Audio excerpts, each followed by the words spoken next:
Hello, welcome to MedSilog. So now let's talk about diarrhea. For its definition, diarrhea is the passage of abnormally liquid or unformed stools at an increased frequency that is usually at least 3 times a day in a 24-hour period. So other than frequency, consistency is one of the characteristic, which is watery or liquid or unformed. Again, um, other than more than 3 times liquid, unformed stool, that is the consistency, which is more important than that frequency or number.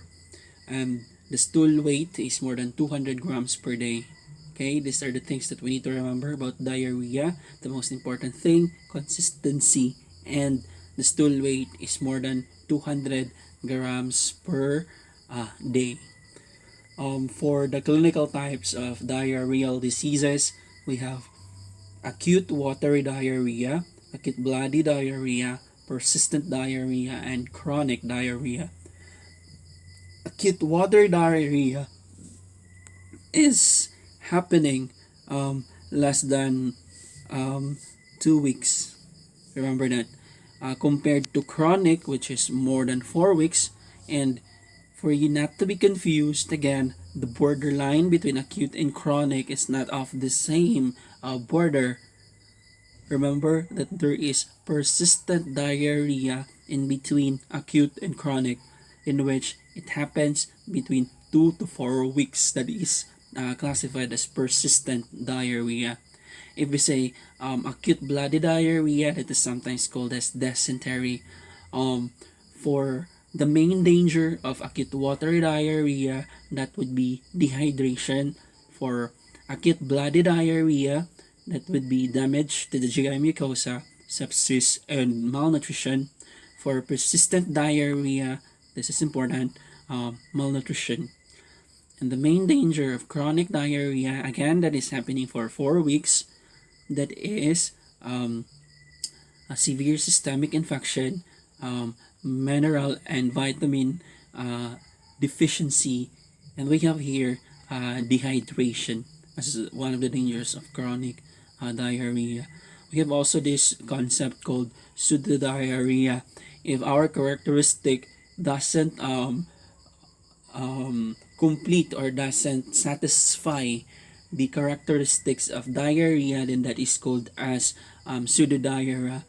Diarrhea again is more than 200. If that is less than 200 grams per day, then that is just pseudo-diarrhea. The passage of that frequent stool is only small volume, then that is just a pseudo-diarrhea.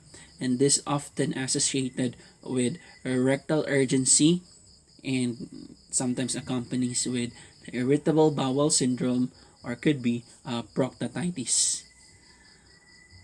So that is for our pseudo diarrhea.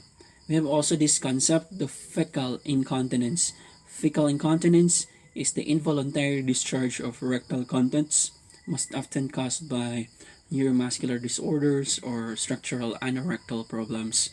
Mechanisms of our diarrhea, we have four. First, we have increase in osmotic load within the intestine. Second, we have excessive secretions of electrolytes and water into the intestinal lumen. And the third one is exudation of protein and fluid from the mucosa. And lastly, we have altered intestinal motility resulting in the rapid onset. So our etiology, this includes infectious agents and non-infectious agents. For infectious agents, that is the most common etiology, that is 90% of the cases of acute diarrhea comprises this. Non-infectious agents that may include autoimmune causes, or could be due to irritants or toxins. It could be also possible. For our transmission, we have here fecal oral route that could be acquired again by fecal oral transmission or ingestion of food or water contaminated with pathogens from human or animal feces. For immunocompetent person, the resident fecal microflora, which is normally containing more than 500 taxonomically distinct species, are rarely the source of diarrhea, commonly is pathogenic from outside, and may actually even play a role. This um, microflora, the resident fecal microflora, plays a role in suppressing the growth of ingested pathogens.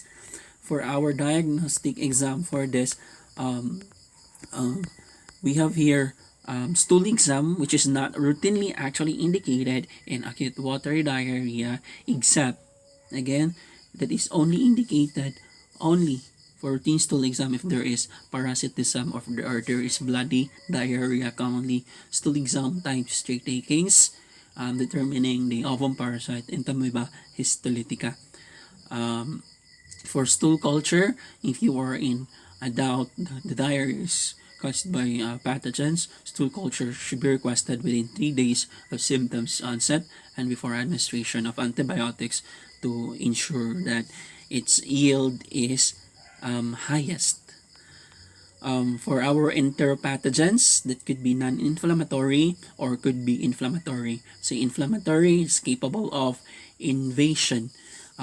Yeah, that's capable of invading the erythrocytes, leukocytes, and even the enterocytes of the intestines, leading to the production of these cytotoxins, destroying the cells. That's why it became inflammatory compared to non-inflammatory, still enteropathogen, non-inflammatory. This is done through enterotoxin, producing effects also to the GI tract that is caused by some bacteria or could be caused by destruction of the vellus cells by the viruses. Adherence by parasites, it can be caused by adherence or translocation by bacteria. So, for the treatment of our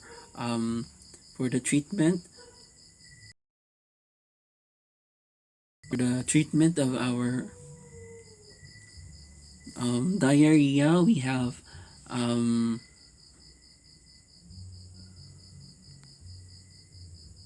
we have IVF commonly if the patient is hospitalized, but the central treatment or the the pillar of all treatments that we have, especially in the communities, the use of ORS or the oral rehydration solution, which is a reduced form. Yes, this is a reduced form with a concentration of 245 mmol per liter, and usually comprises of sugar, salt, water, citrate, potassium, um, and other somehow traces of some minerals. But most importantly, according to new concept, the most important component of ORS is sugar. Remember that it's sugar, the most important component of it. And other than that, we have plain LR and plain NSS as our IVF therapy. And the IVF of choice for pediatrics is plain NSS, and the IVF of choice for resuscitation with IVF for adults is plain LR, plain lactated Erwinger's solution. So as for now, this would be the end of this certain lecture. Thank you.